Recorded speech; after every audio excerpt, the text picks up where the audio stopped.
नमस्कार। विशेष चुनाव बुलेटिन के साथ मैं पूनम किरकेट्टा। झारखंड विधानसभा चुनाव के दूसरे और अंतिम चरण का मतदान आज शांतिपूर्वक संपन्न हुआ। इस चरण में 12 जिलों के 38 निर्वाचन क्षेत्रों में वोट डाले गए। राज्य में स्वतंत्र और निष्पक्ष मतदान सुनिश्चित करने के लिए कड़ी सुरक्षा व्यवस्था की गई थी। सभी मतदान केंद्रों पर केंद्रीय अर्ध सैन्य बलों के जवानों को तैनात किया गया था। मतदान संपन्न होने के साथ ही मुख्यमंत्री हेमंत सोरेन, विधानसभा अध्यक्ष रविंद्रनाथ महतो, भाजपा प्रदेश अध्यक्ष बाबूलाल मरांडी, विपक्ष के नेता अमर कुमार बाउरी, आजसू पार्टी के अध्यक्ष सुदेश कुमार महतो, कल्पना सोरेन और 4 मंत्री इरफान अंसारी, हफीजुल हसन, दीपिका पांडे सिंह और बेबी देवी समेत 528 उम्मीदवारों की किस्मत ईवीएम में कैद हो गई है। मतों की गिनती 23 नवंबर को होगी। दूसरे चरण में मतदान को लेकर मतदाताओं में खासा उत्साह देखने को मिला। बुजुर्ग, दिव्यांग और महिलाओं के साथ ही पहली बार मतदान कर रहे वोटर अपने मताधिकार का प्रयोग कर बेहद खुश दिखे। रांची के खिजरी विधानसभा क्षेत्र में 87 वर्षीय मतदाता ने अपने मताधिकार का प्रयोग करने के बाद कहा कि लोकतंत्र की मजबूती के लिए सभी को अपने मताधिकार का प्रयोग करना चाहिए। उधर चंदन कियारी विधानसभा क्षेत्र में मतदान करने के बाद एक दिव्यांग मतदाता सोनू राय ने कहा कि लोकतंत्र में वोट डालना सबका दायित्व है। इधर धनबाद में पहली बार मतदान करने के बाद रश्मि बेहद उत्साहित दिखी। रश्मि ने कहा कि क्षेत्र के विकास और उन्नति के लिए उन्होंने अपना वोट डाला है।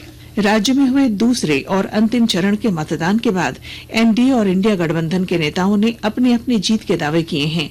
केंद्रीय रक्षा राज्य मंत्री संजय सेठ ने दावा किया कि झारखंड में अगली सरकार एनडीए की बनेगी। उधर गोड्डा के सांसद निशिकांत दुबे ने भी कहा है कि एनडीए पूर्ण बहुमत के साथ राज्य में सरकार बनाने जा रही है। इधर झामुमो के वरिष्ठ नेता कल्पना सोरेन ने दावा किया है कि इस चुनाव में उन्हें महिलाओं का भरपूर समर्थन प्राप्त हुआ है। श्रीमती सोरेन ने कहा कि राज्यवासियों ने झामुमो के पक्ष में अपना जनादेश दे दिया है। विधानसभा चुनाव के दूसरे चरण में जामताड़ा के हासी पहाड़ी स्थित स्नेहपुर में आज कुष्ठ पीड़ित मतदाताओं के लिए बनाए गए विशेष मतदान केंद्र में सभी मतदाताओं ने वोट डाले। मतदान केंद्र संख्या पर सभी कुष्ठ पीड़ित मतदाताओं ने उनके लिए उपलब्ध सुविधाओं जैसे रैंप, व्हील चेयर, पेयजल, बिजली सहित अन्य मूलभूत सुविधाओं के अलावा वॉलंटियर्स की भी सराहना की। इधर रांची के इटकी रोड अवस्थित राधा रानी कुष्ठ पुनर्वास केंद्र के 170 कुष्ठ रोगियों ने भी अपने मताधिकार का प्रयोग कर देश में मजबूत प्रजातंत्र के निर्माण में अपनी भूमिका अदा की। देवघर जिले के मधुपुर विधानसभा क्षेत्र के मतदान केंद्र संख्या 111 के पीठासीन पदाधिकारी रमानंद पासवान को हिरासत में ले लिया गया है।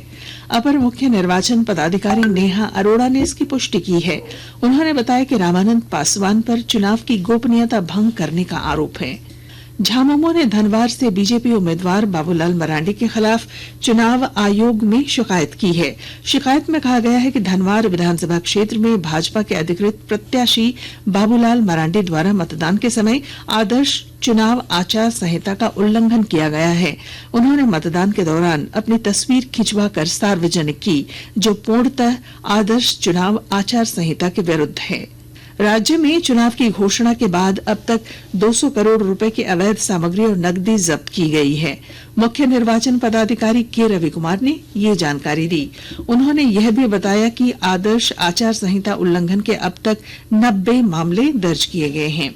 राजधानी रांची समेत राज्य के सभी हिस्सों में सुबह और रात को ठंड बढ़ने लगी है। न्यूनतम तापमान में लगातार गिरावट दर्ज की जा रही है। खूंटी का न्यूनतम तापमान 8.8 डिग्री, जबकि गुमला का 9.5 डिग्री और रांची का 10.9 डिग्री सेल्सियस रिकॉर्ड किया गया। वहीं लोहरदगा का न्यूनतम तापमान 10.4 डिग्री, जबकि पश्चिमी सिंहभूम, चतरा और गढ़वा का 11 डिग्री सेल्सियस रिकॉर्ड किया गया। और बिहार के राजगीर में एशियाई महिला चैंपियंस ट्रॉफी का फाइनल आज भारत और चीन के बीच खेला जा रहा है। भारत ने कल सेमीफाइनल में जापान को 2 गोल से हराकर फाइनल में प्रवेश किया था। भारतीय टीम में झारखंड की कई खिलाड़ी देश का प्रतिनिधित्व कर रही हैं। और इसके साथ ही ये विशेष चुनाव बुलेटिन समाप्त हुआ। अगला विशेष चुनाव बुलेटिन 6 बजे प्रसारित किया जाएगा।